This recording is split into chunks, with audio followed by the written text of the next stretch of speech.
കേരള കലാമണ്ഡലം ക്യാന്റീനിൽ ഇനി മുതൽ മാംസാഹാരവും വിളമ്പും. കലാമണ്ഡലം നിലവിൽ വന്ന 94 വർഷത്തിന് ശേഷമാണ് ചരിത്രപരമായ തീരുമാനം. മാസത്തിൽ 2 തവണ ചിക്കൻ ബിരിയാണി നൽകും. ബിരിയാണിക്കൊപ്പം ഐസ്ക്രീമും ഉണ്ടാകും.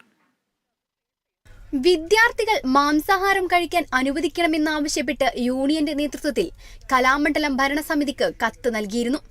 തുടർന്നാണ് vice chancellor professor B Ananthakrishnan അനുമതി നൽകിയത്. തീരുമാനത്തിന്റെ ഭാഗമായി 450ഓളം വിദ്യാർത്ഥികൾക്ക് ചിക്കൻ ബിരിയാണിയും 30 വെജിറ്റേറിയൻ ബിരിയാണിയും നൽകി. പല പശ്ചാത്തലങ്ങളിൽ നിന്നുള്ള വിദ്യാർത്ഥികൾ ഇവിടെയുണ്ട്. അവർക്ക് ഇഷ്ടഭക്ഷണത്തിനായുള്ള ആവശ്യം തെറ്റല്ലെന്ന് രജിസ്ട്രാർ പി രാജീവ് കുമാർ പറഞ്ഞു. 50 പേർ ഒരു ഭക്ഷണം ചൂസ് ചെയ്യുമ്പോൾ അതിനെതിരെ നമുക്ക് കണ്ണടച്ച് നിൽക്കാൻ പറ്റില്ല എന്ന ഒറ്റ കാരണമാണ് ഇപ്പോൾ ഉള്ളത്.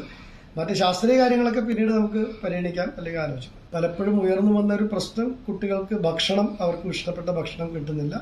ഒരു ഹോസ്റ്റലിലും എല്ലാവർക്കും എല്ലാ തരത്തിലും ഇഷ്ടപ്പെട്ട ഭക്ഷണം കിട്ടില്ല. പക്ഷെ മിനിമം ഇപ്പോൾ പല സ്ഥലത്തു നിന്നും നോൺ വെജ് മാത്രം കഴിച്ചു വന്ന കുട്ടികളുണ്ട്. അവരൊക്കെ നിരന്തരമായി പറയുന്നുണ്ട്. കൗൺസിലിങ്ങിൽ പോലും അവർ കലാമണ്ഡലത്തിൽ നിൽക്കുന്നതിനൊരു ബുദ്ധിമുട്ടായിട്ട് പറയുന്നത് ഈ ഭക്ഷണത്തിന്റെ രീതി തന്നെയാണ്.